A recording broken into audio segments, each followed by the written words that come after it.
A quiet black man sits in seat 2A. No designer suit, no entourage, no one knows who he is. A flight attendant approaches and asks him to give up his seat for a late-arriving French CEO. The reason, operational adjustment. But the only one they asked was him and others who looked like him. He calmly looks up and asks, "Why me?" No one answers. No one realizes they've just disrespected the president of Burkina Faso based on a true story that shook a continent. When a business class seat became a symbol of dignity and justice. Right to the end, to see why, the flight attendant was handcuffed, the CEO silenced, and the whole plane stunned into silence. The sun had just begun to rise over the airport. It was calm, peaceful, and cold. Inside the terminal, Malik Diabate waited patiently near gate 37. He wore no suit, had no bodyguards, and carried nothing flashy. To the casual observer, he appeared to be just another African traveler. But Malik Diabate was no ordinary man. He was the president of Burkina Faso. He preferred to travel this way, humble, private, and without fanfare. No cameras, no public announcements. That was his way. He believed in staying close to the people, blending in, grounded and unassuming. He had just returned from a diplomatic mission in Europe, where crucial discussions took place about gold sovereignty and Africa's future. But now his only desire was to return home. As he made his way to the Air France flight bound for Ouagadougou, he greeted an airport worker in French with a warm smile. "Bonjour, ça va?" The worker smiled back, unaware of who he was, just how Diabate liked it. He boarded the plane quietly, nodded politely to the flight attendants, and took his seat in business class, 2A, by the window. No one noticed, or so he thought. A few rows behind, whispers began. A senior French businessman, CEO of a major energy conglomerate, was also heading to Burkina Faso. He was accustomed to VIP lounges, champagne, and red carpets. But when he arrived at the gate, the airline staff informed him business class was full. The CEO was not pleased. He didn't take no lightly. That was when the tension began subtly at first, a small complaint, a sharp demand, a storm waiting to break. "I'm a strategic partner in many African ventures," he said, tapping his polished shoes impatiently. To him, rules were suggestions. He demanded an upgrade immediately. Gate agents scrambled, whispering among themselves, checking tablets. But the reality was simple. Business class was full. Every seat had been taken. But the French CEO refused to accept it. He insisted. Press demanded. That's when the airline called over a senior flight attendant. Her name was Camille, tall, white, immaculately dressed in Air France uniform. She entered the aircraft with a cold professional smile, the kind that doesn't reach the eyes. Her stride was brisk, her posture upright, as if she had been summoned not to assist but to fix. Inside the cabin, her eyes scanned like searchlights, looking not for an empty seat, but for an easy target. Her gaze stopped at 2A. A dark-skinned man sat by the window, hooded, calm, and absorbed in something on his phone. No Rolex, no entourage. No visible symbols of status. To Camille, he didn't look like someone who belonged. She leaned toward another flight attendant and whispered, "Probably a mistake." Then she approached him. Smile still painted on, voice dipped in politeness, but edged with firmness. "Bonjour, monsieur. May I see your boarding pass?" Malik Diabate looked up. He nodded and handed it over without a word. She read it 2A. The seat was his, but her gut told her otherwise, or rather her bias did. She returned moments later, still smiling, but this time her tone was more direct. "Sir, I'm sorry, but we may need to relocate you to economy to accommodate another passenger. You will, of course, be compensated." There it was, the quiet cut of an insult. Diabate raised an eyebrow. His voice was steady. "And why me?" "No reason, sir," Camille said quickly. "Just a small operational adjustment for our guest, a guest more important than me." He asked, his tone still even. Camille didn't answer. She just smiled. Around them, a few passengers looked up. Something felt off, but no one said a word. Diabate leaned back in his seat, relaxed but firm. "No," he said softly, "I will remain in my seat." The tension deepened. Camille blinked. This was not the response she expected, not from him. Not from a man like him, especially not on her watch. She tried again, pride now, whispering through her voice. "Sir, I insist. It's for operational reasons." But Diabate met her gaze without blinking. "If it is operational," he said, "then explain why I've been chosen and no one else." Camille hesitated. She hadn't prepared for this kind of quiet resistance. For a man who didn't raise his voice, only his standard, passengers nearby now watched openly. A man lowered his newspaper. A woman paused her typing. No one spoke, but they were all listening. Still, the CEO remained at the gate, held there until a seat became available. Camille turned sharply and walked toward the cockpit. She whispered something to the captain, then returned to the cabin. But this time she didn't approach Malik again. Instead, she turned her focus on another passenger, then another. All of them were black. All of them, like Malik, had boarded quietly, respectfully, professionally, and now one by one they were being targeted. That was Camille's second mistake. Diabate said nothing, but he watched carefully, silently. Every muscle relaxed, every sense alert. The humiliation didn't shake him. It sharpened him. A few rows back, a young African man in his late 20s looked up confused as Camille stopped at his row. "You, sir," she said, "we need you to move to economy." The young man asked, "Why me?" Camille said nothing. She took the boarding pass wordlessly. That's when Malik Diabate stood. "Enough," he said, his voice steady, calm, but filled with quiet authority, the kind that silences a room without raising volume. "You are making decisions based on skin, not tickets. That's called discrimination." Camille flinched. Just slightly, a crack in the polished uniform. "Sir, I'll have to ask you to sit down." "Please don't cause a scene," she said, trying to reclaim control. Diabate met her eyes directly. She froze for a moment, something in his gaze unwavering, deep, commanding, sent a chill through her, but she still didn't know who he truly was. To her, he was just another defiant black passenger making trouble. She turned abruptly and walked away, rage simmering just beneath her crisp uniform.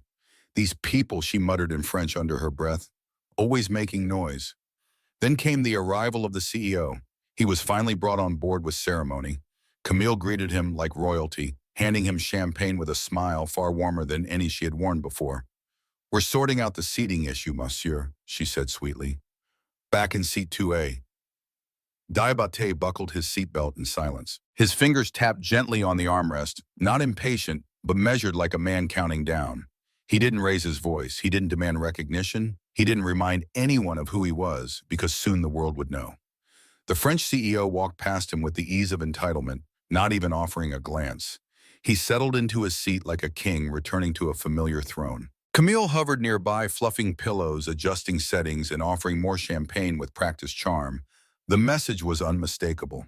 "You matter, that man does not." The plane taxied down the runway, lifting into the air, leaving French soil but carrying with it a moment that would echo across continents. To the rest of the passengers, everything seemed normal. Seatbelt lights off, drinks served, comfort resumed. But something far more powerful stirred beneath the surface, a silent storm poised to break. Diabate didn't move, didn't speak, didn't need to. He sat like a man watching a story unfold, one he had already seen the ending to. Camille, meanwhile, avoided looking at him. His silence unnerved her more than words ever could. Still, she pushed it down and returned mid-flight with that same brittle smile. "Would you like something to drink, sir?" He glanced at her. "Water is fine." She nodded, quickly turned away. No apology, no courtesy, no recognition, no respect. 2 rows behind, the CEO laughed boisterously. Camille leaned in as he bragged about his ventures. "Burkina Faso is lucky to have us," he said, sipping champagne. "We're bringing order to chaos." Camille nodded eagerly, entirely unaware that the man he was patronizing sat just meters away. But someone else knew. An African nurse quietly returning to Bobo Dioulasso had seen it all. She turned to her neighbor and whispered, "That's our president. They don't even realize who they're humiliating." The neighbor's eyes widened, then settled in silence. If the president didn't want attention, neither did they. Time passed. The lights dimmed. Passengers dozed off, but Malik Diabate remained awake, eyes fixed on the clouds outside. Not angry, just awake. He had waited silently, patiently. And when the wheels of the aircraft touched down in Ouagadougou, that patience became history. The plane began its descent. Soft chimes rang as cabin lights came back on. The captain announced their approach in French and English. Passengers stirred, stretched, fastened their seatbelts. Camille walked the aisle briskly, clipboard in hand. She smiled warmly at the CEO, still pretending Malik Diabate didn't exist. Outside, the view was golden. Morning sun spilled over red soil, the city glowing with life. But beyond that beauty, something else stirred. Something no one inside had seen yet. A convoy of black SUVs, military vehicles, Rows of uniformed soldiers and government officials formed a ceremonial line along the tarmac, a full presidential welcome. Inside the cabin, whispers began. Are those soldiers? Is this a war zone? No. Someone whispered back. Protocol. Maybe someone important is arriving. The French CEO smirked. Must be for me, he said to Camille, who laughed along. She had even prepared to personally escort him off the plane, her imagined moment of grandeur. But before the plane even stopped, rolling, the energy shifted. Out the windows, passengers saw armed guards in full formation. Beside them stood Burkina Faso's highest-ranking ministers, defense, foreign affairs, internal security. All waiting in silence beneath the rising heat. Camille peeked through the window, her breath caught. What is this?" she whispered. The CEO rose proudly, brushing off his blazer. Like I said, I'm a big deal here. Then boots echoed on the floor. A tall officer in a black beret entered the plane, walking slowly, scanning each face. He stopped at 2A, raised a hand to his forehead, and saluted Monsieur le Président. Welcome home. The cabin froze, every head turned. Every eye widened. Camille's clipboard slipped from her hand. The man they had ignored, dismissed, humiliated, had just been revealed. Malik Diabaté, president of Burkina Faso. Camille's lips parted, but no words came. Her hands trembled. The CEO took a step back. Pale president, he stammered. Diabaté simply nodded. Not angry, not smug, just a man whose silence had spoken louder than their scorn. Then another officer entered. You two, he said to Camille, and the CEO, his tone cold official. Come with us immediately. Wait! Why me? Camille gasped. You are being detained for questioning. You've publicly disrespected the head of state on national soil. That is a serious offense. I was just doing my job. She began to protest, but no one listened. Outside cheers erupted as President Diabaté stepped off the plane. Cameras flashed, crowds roared behind fences, ministers greeted him. His people welcomed him. Dignity had returned to its rightful place. Back inside, Camille and the CEO were led down the aircraft steps in handcuffs. Passengers stared, some in awe, others in shock.